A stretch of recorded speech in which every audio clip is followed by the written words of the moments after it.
ফুলকো তেলের পিঠা বানানোর সবচেয়ে সহজ পদ্ধতিটা আজকে আপনাদের সঙ্গে শেয়ার করব। এই পদ্ধতিতে যদি আপনারা পিঠা তৈরি করেন তাহলে আপনাদের প্রত্যেকটা পিঠা ফুলে একদম ডাবল হয়ে যাবে। অনেক সময় দেখা যায় যে আমরা তেলের পিঠা বানাতে গেলে পিঠা ফুলতেই চায় না। তো আজকের ভিডিওটি প্রথম থেকে শেষ পর্যন্ত দেখলে আপনাদের কোনো দিনও আর এই সমস্যায় পড়তে হবে না। আপনারা যতবারই পিঠা বানাবেন প্রতিটা পিঠে আপনাদের অনেকটা বেশি ফুলকো হবে। তো এই কারণে কিন্তু পুরো ভিডিওটি দেখতে হবে, না হলে ভিডিওর মধ্যে যে ইম্পর্টেন্ট টিপস গুলো আছে সেগুলো কিন্তু আপনারা মিস করবেন। তো প্রথমেই আমি একটা মিক্সিং বোলের উপরে একটা চালনিতে 1 কাপ পরিমাণে চালের গুঁড়ো দিয়ে দিচ্ছি। এটা আপনারা শুকনো অথবা ভিজা চালের গুঁড়ো দিতে পারেন, কোনো সমস্যা নেই তাতে। তো সমপরিমাণ দিয়ে দিচ্ছি ময়দা। এই ময়দা দেওয়ার কারণে পিঠাটা অনেক বেশি সফট এবং তুলতুলে থাকবে। তো এরপরে আমি চালনিতে এগুলোকে চেলে নিচ্ছি। তো আমার এগুলো চালা হয়ে গেছে। এ পর্যায়ে হচ্ছে এই ময়দা এবং চালের গুঁড়োর সাথে অ্যাড করে দিচ্ছি স্বাদ মতো লবণ। মিষ্টির ব্যালেন্সটা ঠিক রাখার জন্য অবশ্যই কিন্তু একটু লবণ দিতে হবে। তো এরপরে দিয়ে দিচ্ছি 1 কাপ পরিমাণে গুড়। গুড়টাকে আমি আগে গলিয়ে নিয়েছি। আজকে আমি পিঠাটা তৈরি করব খেজুরের গুড় দিয়ে।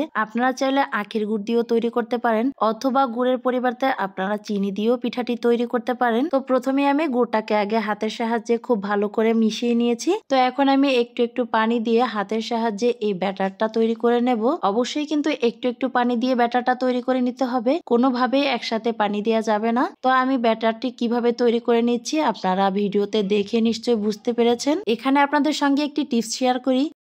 আমি যে ব্যাটারটা তৈরি করেছি এখানে কিন্তু অবশ্যই কুসুম গরম পানি দিয়ে ব্যাটারটা তৈরি করে নিতে হবে। অনেক সময় আমরা ভুল করে নর্মাল পানি ইউজ করে থাকি, যার কারণে পিঠাটা ফুলকো হয় না। তো আমার ব্যাটারটা তৈরি করা হয়ে গিয়েছে। এ পর্যায়ে আমি চুলায় একটা প্যান বসিয়ে প্যানটাকে একটু গরম করে এতে পরিমাণ মতো সয়াবিন তেল দিয়ে দিচ্ছি। যেহেতু আমি তেলের পিঠা তৈরি করব, সো তেলের পরিমাণটা একটু বাড়িয়ে দিতে হবে। এবার হচ্ছে আমি তেলটা গরম হওয়া পর্যন্ত অপেক্ষা করব। তেলের পিঠা বানানোর জন্য তেলটা গরম হওয়া কিন্তু অবশ্যই জরুরি। তো তেলটা অলরেডি গরম হয়ে গিয়েছে। এ পর্যায়ে হচ্ছে আমি একটা চামচের সাহায্যে কিছুটা ব্যাটার নিয়ে আমি গরম তেলে দিয়ে দিচ্ছি। এটা যেহেতু প্রথম পিঠা ছিল তাই একটু ফুলকো কম হবে, এটাই স্বাভাবিক। তবে পরবর্তী পিঠাগুলো কেমন ফুলকো হয় সেটা আপনারাই দেখবেন। তো এবার হচ্ছে এই পিঠাটাকে আমি একটু উল্টে দিচ্ছি। পিঠা ভাজার সময় কোনোভাবেই চুলার হিট হাই অথবা লো করা যাবে না। হাই করলে পিঠাগুলো পুড়ে যাবে এবং লো করলে পিঠার ভিতরে তেল ঢুকে যাবে। তো এই কারণে পিঠা ভাজার সময় পুরোটা সময় জুড়ে আপনারা চুলার হিট হাই ও মিডিয়ামের মাঝামাঝিতে রেখে পিঠাগুলো ভেজে নেবেন। তো দেখেন কত ফুলকো ফুলকো পিঠা তৈরি করে নিচ্ছি।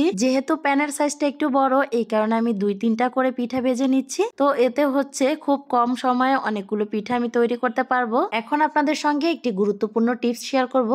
সেটা হচ্ছে আপনারা যদি শুকনো চালের গুঁড়ো দিয়ে পিঠা তৈরি করেন সেক্ষেত্রে ব্যাটারটা তৈরি করে আপনারা মিনিমাম আধা ঘন্টার জন্য রেস্টে রেখে দিবেন। আর যদি ভিজা চালের গুঁড়ো দিয়ে পিঠাটি তৈরি করেন তাহলে আমার মতো সাথে সাথেই তৈরি করতে পারবেন। আজকে আমি পিঠাটি তৈরি করেছি ভিজা চালের গুঁড়ো দিয়ে, যার কারণে পিঠার ব্যাটারটা আমার রেস্টে রাখার প্রয়োজন হয়নি। আমরা অনেক সময় পিঠা ফুলকো করার জন্য ব্যাটারে বেকিং পাউডার বা বেকিং সোডা ইউজ করে থাকি। বিশ্বাস করেন আমি যেভাবে পিঠা তৈরি করেছি সেম টু সেম যদি আপনারা এইভাবে পিঠা তৈরি করেন আপনাদের এসব কিচ্ছু দেওয়ার প্রয়োজন নেই। আপনাদের প্রতিটা পিঠা অনেক বেশি ফুলকো হবে, ঠিক আপনাদের মনের মতো। আর এই পিঠাতে মিষ্টির মেজারমেন্টটা ঠিক রাখার জন্য চালের গুঁড়া ও ময়দার অর্ধেক পরিমাণে চিনি অথবা গুড় ব্যবহার করবেন। আর এই পিঠার ব্যাটারটা তৈরি করার সময় কোনোভাবেই অতিরিক্ত গরম অথবা ঠান্ডা পানি ব্যবহার করা যাবে না। অবশ্যই কিন্তু কুসুম গরম পানি দিয়ে ব্যাটারটা তৈরি করে নিতে হবে। আর ব্যাটারের ঘনত্বের দিকেও কিন্তু একটু নজর দিতে হবে। এটা কিন্তু অতিরিক্ত ঘন অথবা অতিরিক্ত পাতলা করা যাবে না। কেমন ঘনত্বের হবে সেটা আপনাদেরকে প্রথমেই আমি দেখিয়ে দিয়েছি। তো এই ছিল আজকের ভিডিওর গুরুত্বপূর্ণ কিছু টিপস।